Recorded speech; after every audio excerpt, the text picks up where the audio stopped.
Hi everyone, আসসালামু আলাইকুম। Welcome to my another ছোট্টখাটো একটা ব্লগ ভিডিও। সো ব্লগ করার কোনো ইন্টেনশন ছিল না, যেহেতু ছোট ছোট ক্লিপস ছিল তাই ভাবলাম মেমোরিজ হিসেবে ব্লগে রেখে দিই। সো সেদিন আমার বোনের আগ বা কামিং যেটাই বলেন, সেটা একটা ছোট্টখাটো হলুদের প্রোগ্রাম ছিল, জাস্ট আমরা ফ্যামিলি মেম্বার্স। সো সেদিন আমি নিজেই রেডি হই। আমি সবসময় একাই রেডি হই, আমার পার্লারে যাওয়া এত পছন্দ না, কারণ একটু থেকে একটু হয়ে গেলে আমার অনেক কান্না আসে, জিদ উঠে, তাই আমি আমারটা নিজেই করতে পছন্দ করি অলওয়েজ। অ্যান্ড আমার ড্রেসের ডিজাইনটা আমি নিজেই করেছি, সো কেউ জিজ্ঞাসা করবেন না যে ড্রেসটা কোথা থেকে নিয়েছি। তারপর আমি রেডি হয়ে চলে যাই, দেন আমি দেখি সব হলুদ অলরেডি স্টার্ট হয়ে গেছে। যাই হোক, এই যে আমাদের প্রিটি ব্রাইড অনেক সুন্দর লাগছিল, সবাই মাশাআল্লাহ বলবেন। বাসা রোডের সাইডে হওয়ার কারণে ভয়েস ওভারে অনেক নয়েজ আসে, সো একটু কষ্ট করে শুনে নেবেন।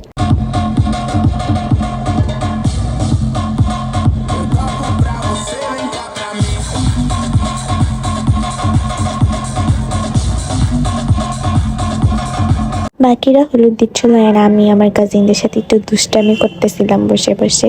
এটা হচ্ছে আব্দুল্লাহ, অনেক কিউট, মাশাআল্লাহ বলবেন সবাই। আর কি আরও অনেক ক্লিপস ছিল, ওগুলো অ্যাড করলে আসলে অনেক বড় হয়ে যাবে, বোরিং লাগবে, তাই বেশি কিছু অ্যাড করলাম না। এগুলো হচ্ছে আমার ওয়াসির ফ্রেন্ড সার্কেল। দেন এই যে আমি একটু রং ঢং করতেছিলাম, জানি অনেকে আমাকে পছন্দ হবে না, তাও কি করার, সহ্য করেন। দিনে নাও সারপ্রাইজ, এটা হচ্ছে আমাদের জামাই, আমার একটা মাত্র দুলা ভাই। কেউ নজর দিবেন না, সবাই মাশাআল্লাহ বলেন, ওকে। যাই হোক, দুজনকে অনেক বেশি সুন্দর লাগছিল। তারপরে কি আর হলুদে কি হয়, একটু নাচানাচি হয়। দেন আমি আমার দুলা ভাইয়ের সাথে একটা ক্লিপস নিলাম, তারপর ওদের নাচানাচি দেখলাম, সবাই অনেক বেশি এনজয় করলো।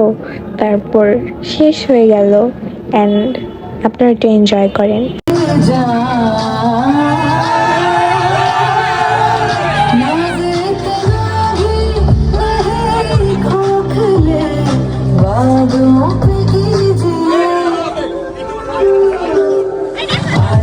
সো আজকে এখানেই শেষ। নেক্সট পার্ট যদি দেখতে চাও কমেন্ট করে অবশ্যই জানাবে। অ্যান্ড এই টাইপের ব্লগ যদি আরও চাও, আমার কাছে অনেক ক্লিপস পড়া আছে, কিন্তু আমি ভিডিও করি না, আসলে আমার ভয়েস ওভার দিতে অনেক কষ্ট হয়, আমি এত কথা বলতে পারি না।